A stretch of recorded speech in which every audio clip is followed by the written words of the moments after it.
Tonight we come to what will probably be, depending on the, I suppose, the kind of progress we make, will probably be the next to last of our lessons in Bible geography. My plan was to finish this out by the end of the year, which we will do tonight we're going to study the geography relating to the ministry, life and ministry of Christ. Then, Lord willing, when we meet again, we'll study the missionary journeys of the Apostle Paul, and with that ends the New Testament. And with the end of the New Testament is, of course, the end of the geography of the Bible. Now, you have two sheets tonight. One is a map that lists the ministry of Jesus. Let me remind you of something we studied quite a while ago, that the farther we get down in time, especially from 1000 BC on, the more accurate we can be with things like dates and places, because it's possible to trace these back far more than it was. If you're looking at something in the life of Abraham, there are many guesses that we just simply don't know. But when it comes to the life of Christ, we're certain of most of these places. Now,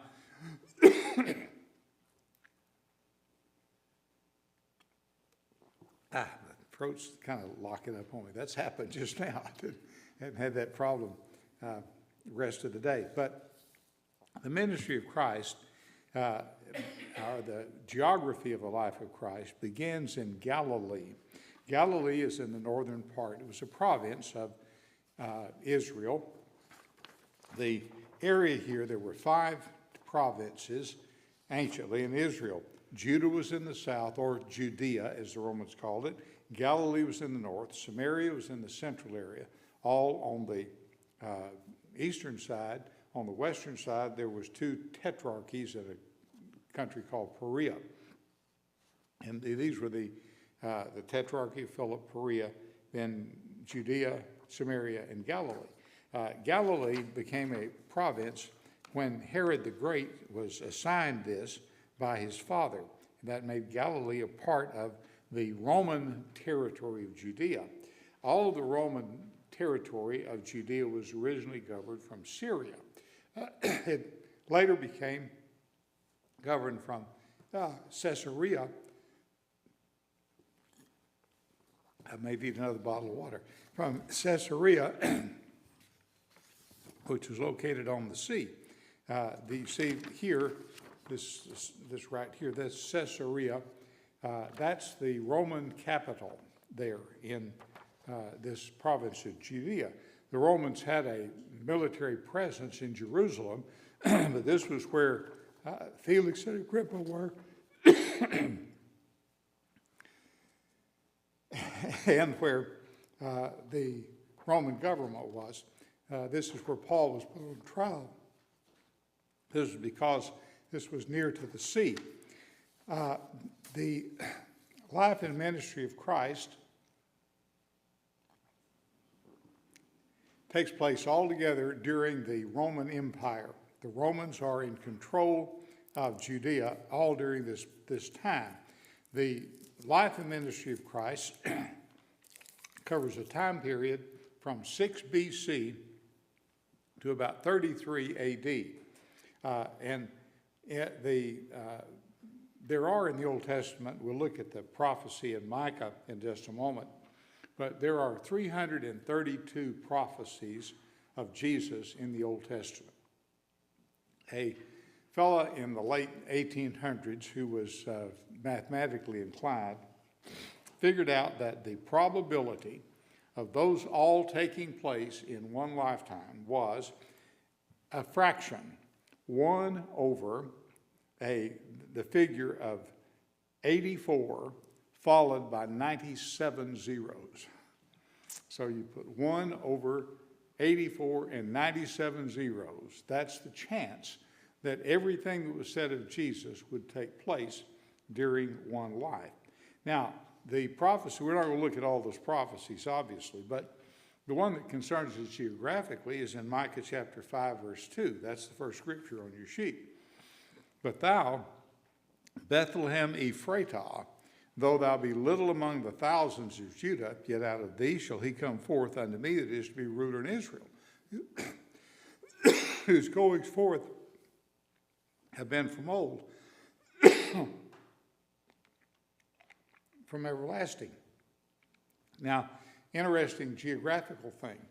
In Israel, there were two Bethlehems. There was one Bethlehem up north in the tribe of Zebulun, another Bethlehem south of Jerusalem. So, which Bethlehem is it?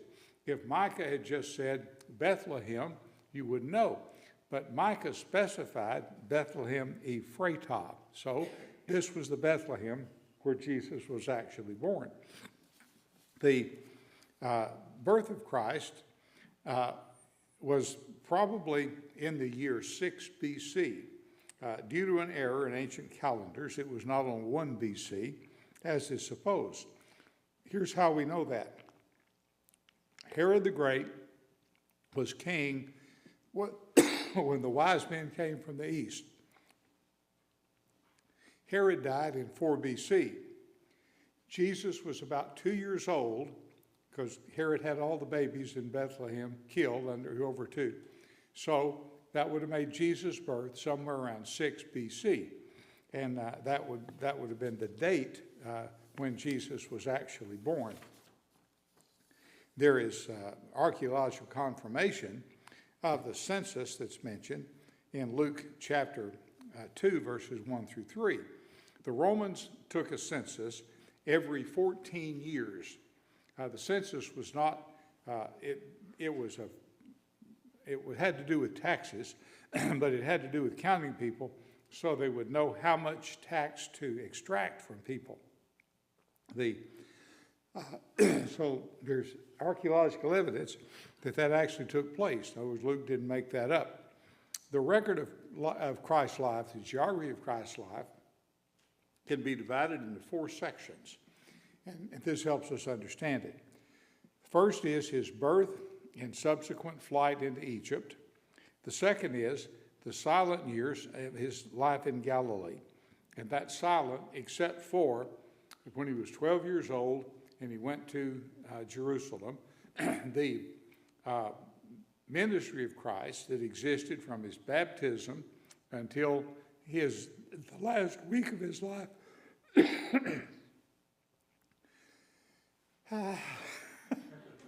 I'm trying, but this may or may not work out. Anyway, the last week of his life then, and when he was crucified in Jerusalem. Now, when Jesus was born, his parents were warned to go into Egypt. In Luke chapter 2, verse 7, we have the birth of Christ. She brought forth her first son, wrapped him in swaddling clothes, laid him in a manger.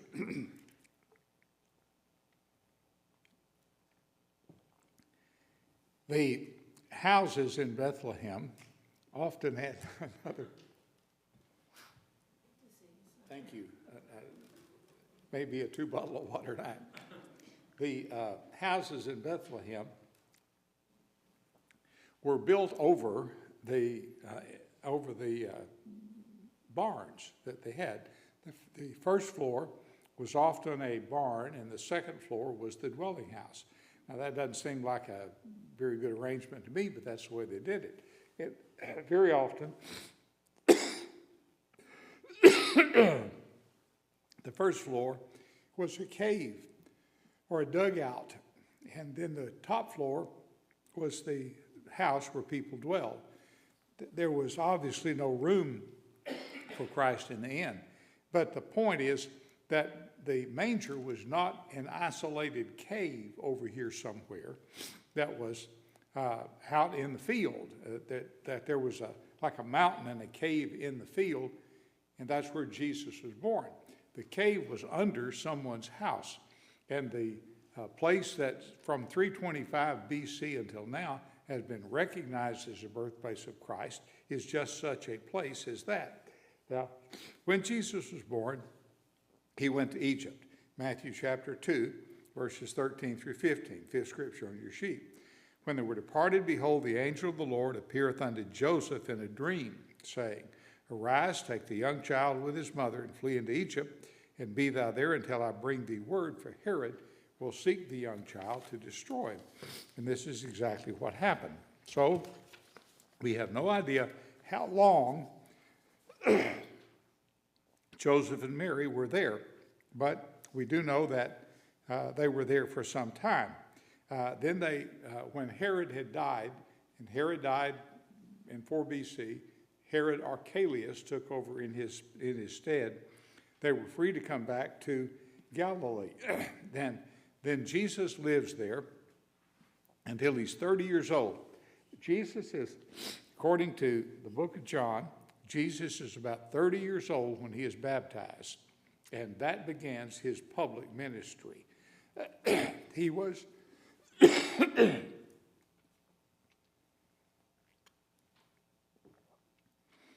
immediately tempted in the wilderness. This was the first part of Jesus' life. Then John tells us of his early Judean ministry. That is, he began his ministry in Judea. In the return, the last part of that 5th scripture, he was there until the death of Herod, that it might be fulfilled that which was spoken of with the prophet, saying, Out of Egypt have I called my son. That prophecy is in Hosea 1:11, if you'd like to know where that was. Anyway, when Jesus began his Judean ministry, the first 2 disciples that he called were people who had formerly been disciples of John the Baptist, Andrew and John. Both Andrew and John had followed John the Baptist before they followed Jesus. And Jesus' first ministry, and this tells us this in Matthew's discussion of his baptism, was to preach the gospel. He went to Jerusalem to do that, and this was his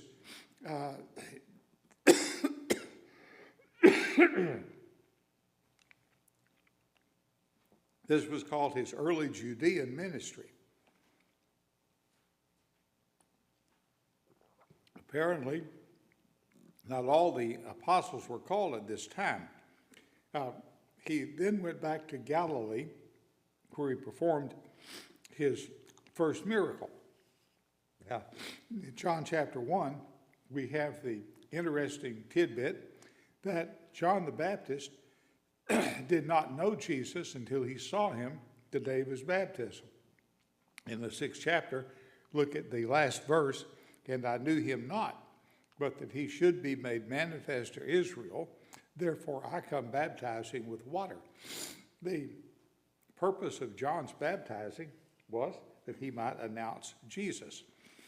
After preaching and you see on your map, I don't remember what I did with mine, but you can see that Jesus went into Judea, or south. He then went back north to perform his first miracle, and this was at the wedding feast in Cana of Galilee. And you see where Cana is there in the north, back in the north central area, where in the right there, a little red dot. This is where Jesus performed the miracle of turning the water into wine, which was his first miracle that he performed. In John 2:11, the 7th scripture on your sheet, we read that. This beginning of miracles did Jesus in Cana of Galilee, and manifested forth his glory, and his disciples believed on him. The miracles were done to convince people that what Jesus said was true.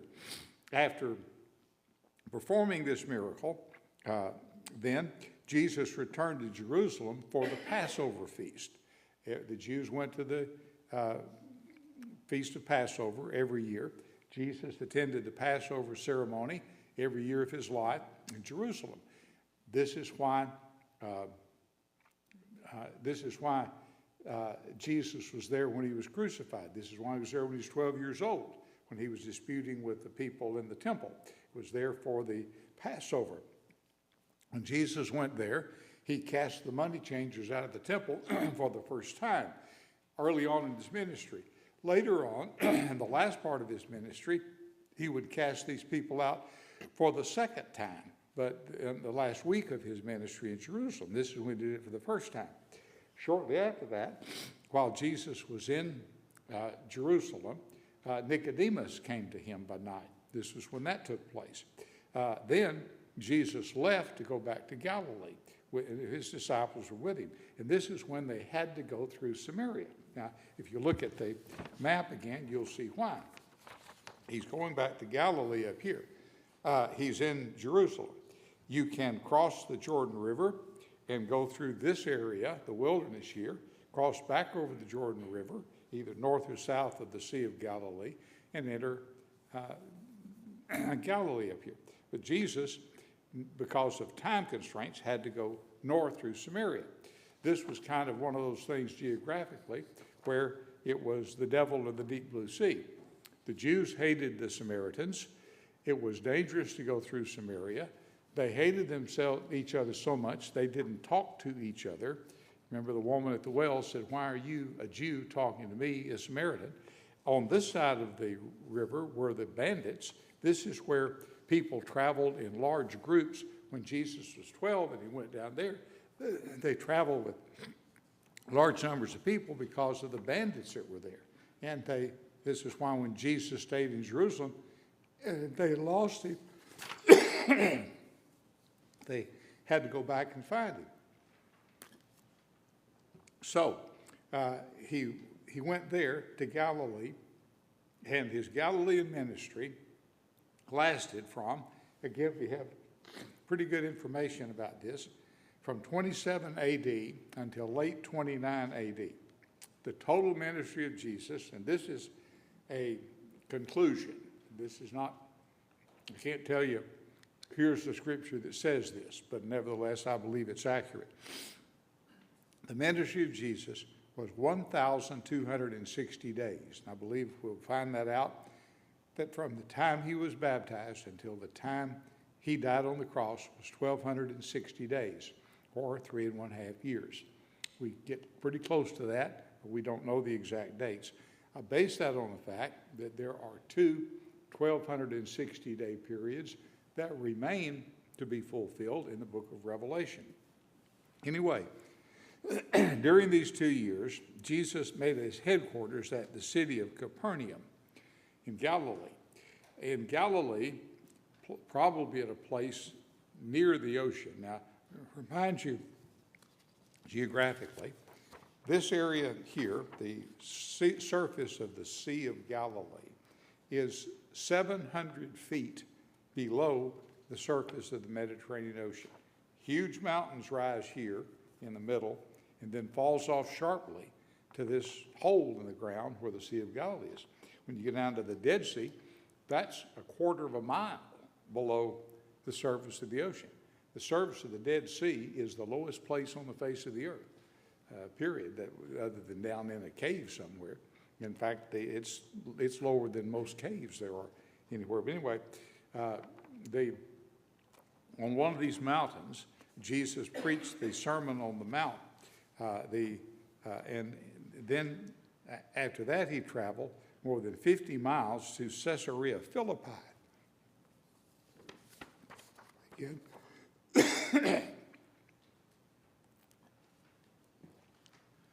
Caesarea Philippi is up here in the north. You can see on your map. This is Philip the Tetrarch, governor. Philip had his headquarters in Caesarea Philippi, as opposed to Caesarea here on the sea. This is Caesarea, modestly named after Caesar, of course. And he traveled there that far north to Caesarea Philippi, and this is where Caesarea Philippi, that Peter gave that great statement in Matthew 16:16, that you are the Christ, the Son of God, whom the men say that I am. And Peter gave that in Caesarea Philippi. Incidentally, Matthew 16:16 is the very first mention in the Bible of the church, or of a church. That's the first time that word is used. And Jesus used it meaning an assembly. a gathering together of people that he would build or dome up. Then Jesus went to Jerusalem following this for the Feast of Dedication. You read that in the Bible. That was in December. That Feast of Dedication is what the Jews today call Hanukkah.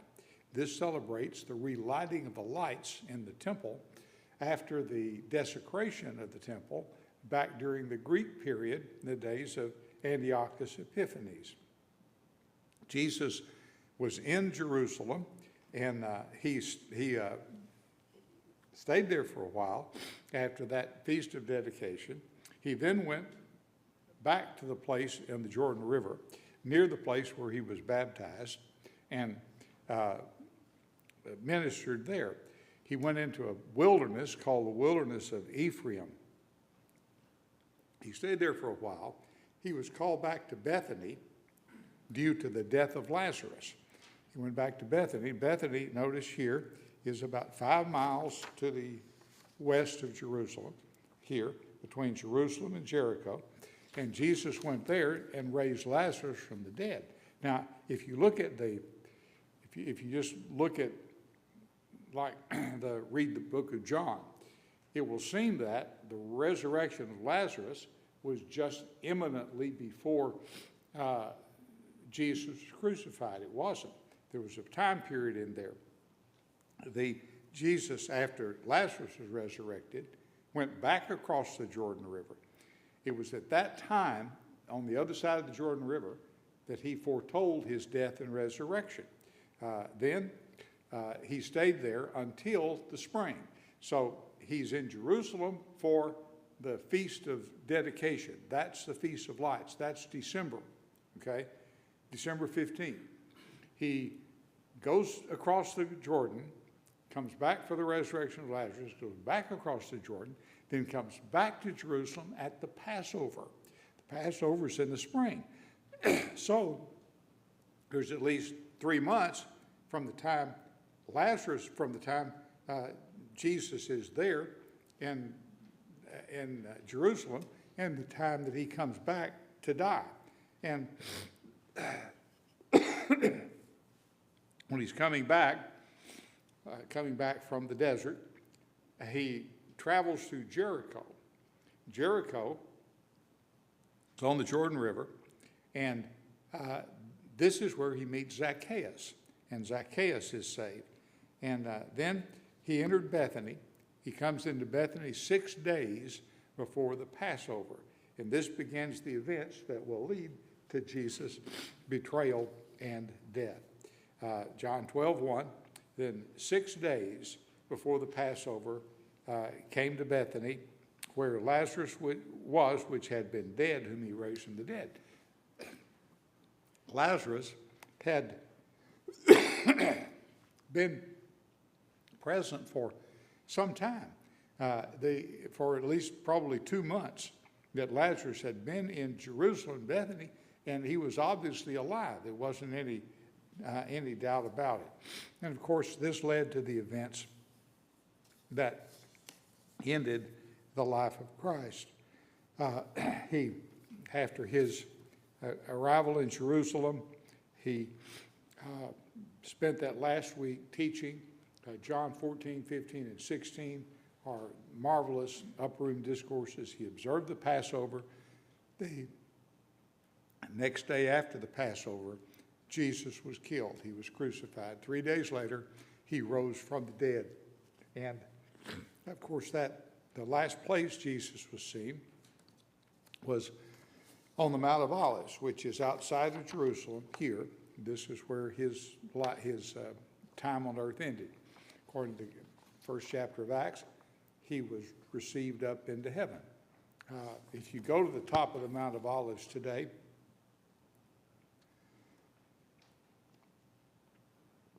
you will find a little square about maybe 4 feet by 4 feet with a fence around it, a little iron fence about 4 feet high. Inside that square is a depression in the rock, a little place. And the Arab guides will tell you with a straight face that this is where Jesus took his last step. And I guess it's like, you remember Superman, he would run and stomp and then jump up. And that's how they imagined the last place Jesus was. But Jesus did not do that. He didn't have to do that. He didn't need to jump into heaven or propel himself up. He was just received up into glory. And that was the last place he was here on the earth. So Jesus was born just about 5 miles south of where he left. He traveled to Egypt, to Galilee, to Judea, back to Galilee. Most of his ministry was in this area, Capernaum, which Capernaum is a Greek, not translation, but it's the Greek form of Kafar Nahum. Kafar Nahum literally means the house of Nahum, the prophet in the Old Testament. So Capernaum was originally the place where Nahum lived. And this was Jesus' headquarters during the longest part of his ministry, the 2 years that he was in Galilee. This is where he healed the people. Outside of there is where he fed the thousands of people. In a natural amphitheater is where he gave sermons and messages. And he spent most of his ministry in and around Capernaum, though most of his life, the majority of his life, was spent in Nazareth in Galilee, because this was the place where he came after he came back from Egypt. Well, any question about the information about the ministry of Christ? All of this on this map, if you'll notice, there's all sorts of things on it, places, and that you can do the scripture reference to find out where these things took place, and it's fascinating to see how all that worked.